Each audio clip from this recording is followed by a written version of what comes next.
In this clip, Alex opens up about his battle with addiction and his journey through sobriety, which began early in his life and continued all the way through dental school. He shares what it was really like navigating those challenges. We also connect on the fact that both of us experienced a similar, deeply serious turning point that pushed us to save our own lives.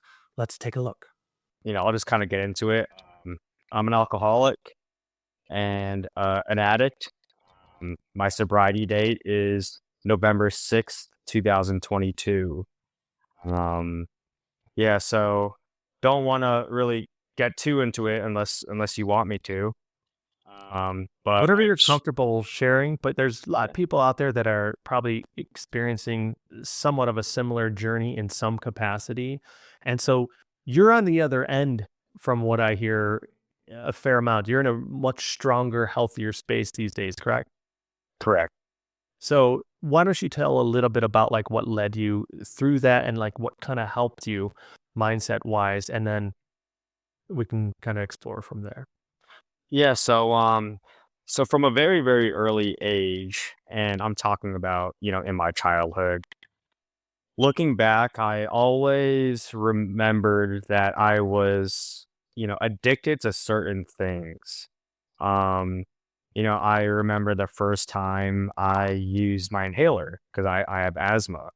And as prescribed, you just use it one or two times and that's it. But I remember, as early as 7 years old, taking, five, six, seven hits of an inhaler and feeling jittery and not feeling normal. And I like that, you know. Hmm. I still remember just like things from sports, like just being really, really addicted to sports, to piano and things like that. And I got introduced to drugs and alcohol when I was like a freshman in high school, and it just took off running. From the very first time that I even smoked marijuana. Um, a lot of times I'll hear people say that they smoke marijuana and then they didn't do it for a couple of months or they just did it a handful of times. For me, the first time I smoked weed, the very next day I woke up and I wanted that again. I Wow. wanted, Yeah. yeah, I wanted to feel like that all the time. Um, and it just spiraled after that. It became my identity. That's all that I wanted to do. I got introduced to other substances when I was in college, now that I was away from my parents and, I was in this environment, I tried things and just got really, really wrapped up into it. I got a DUI when I was 20 years old.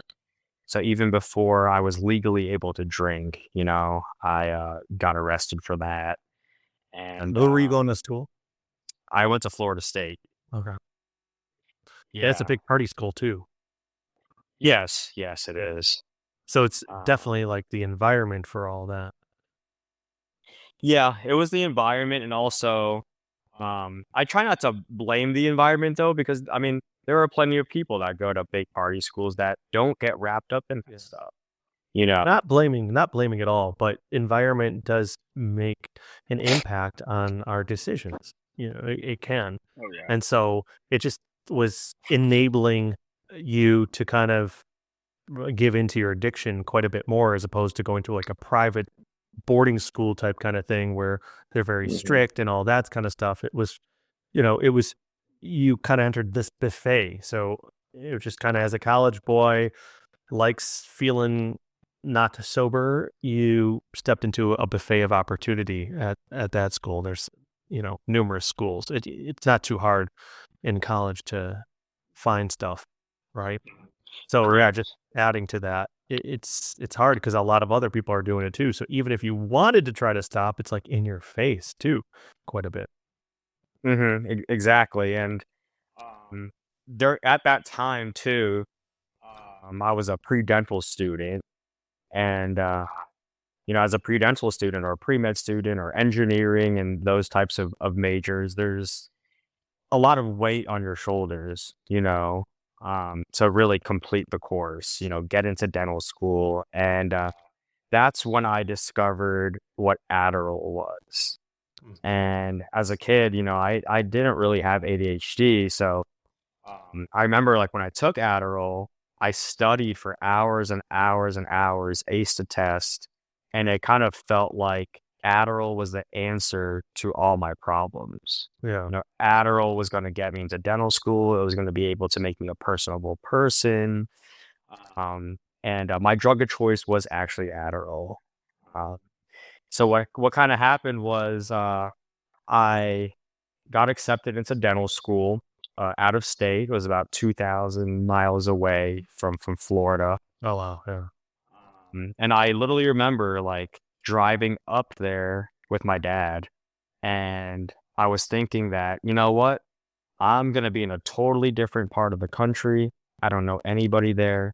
This is my chance to be a new person and get clean and just be responsible, And, obviously geographical cures don't work all the time. And the reason for that is because when I went to dental school, I brought myself with me. Yeah. Uh, Exactly. Wherever you go, there you are. Yeah. exactly.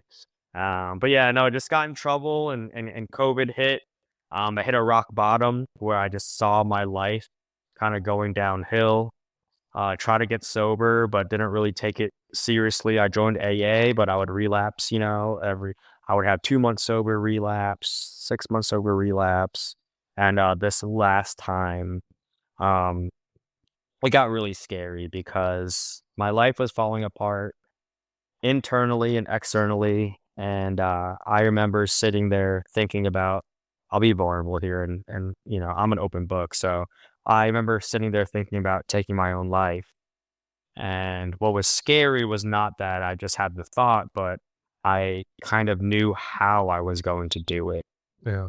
I thought about, okay, this is how I'm going to do it. And, you know, I just, I just got on my knees and, asked God or my higher power for help and, called a guy and he said, hey man, like, welcome back. Like, if you want to get sober, then just come back to AA and kind of the rest was history there.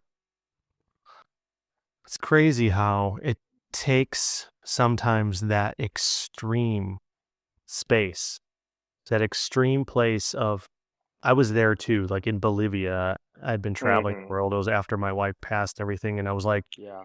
I don't I don't know if I was as far or close to that decision, or I don't really know if there's any way to judge that, but I didn't want to live, but I didn't Hmm. want to die. I don't know, like I didn't and I was doing the same stuff like drugs and alcohol and like making my way through South America and like I was doing a lot of good stuff, but I knew that if I kept traveling that road down deeper, deeper and darker that I was just going to get myself killed one way or another cuz I was doing crazy adventurous stuff, riding motorcycles to Machu Picchu and you're just Hmm. doing all this crazy stuff and almost dying once a month, on these adventures and then you're mixing in drugs and alcohol and stuff like that, but I was bedridden and it gave me the drive to be like, I need to make a change. Like, I can't continue to live this way. It's not sustainable. And I know where this is leading. So now I need to see what am I made of? And like you're just kind of like, I can't do this. And so if I keep doing the same shit that I've been doing, waning back and forth in sobriety and not really giving it my all, now I'm at this point where I don't want to live. So I'm going to try a different route. I'm just going to commit. I'm fully going to be disciplined within. And that changed your life.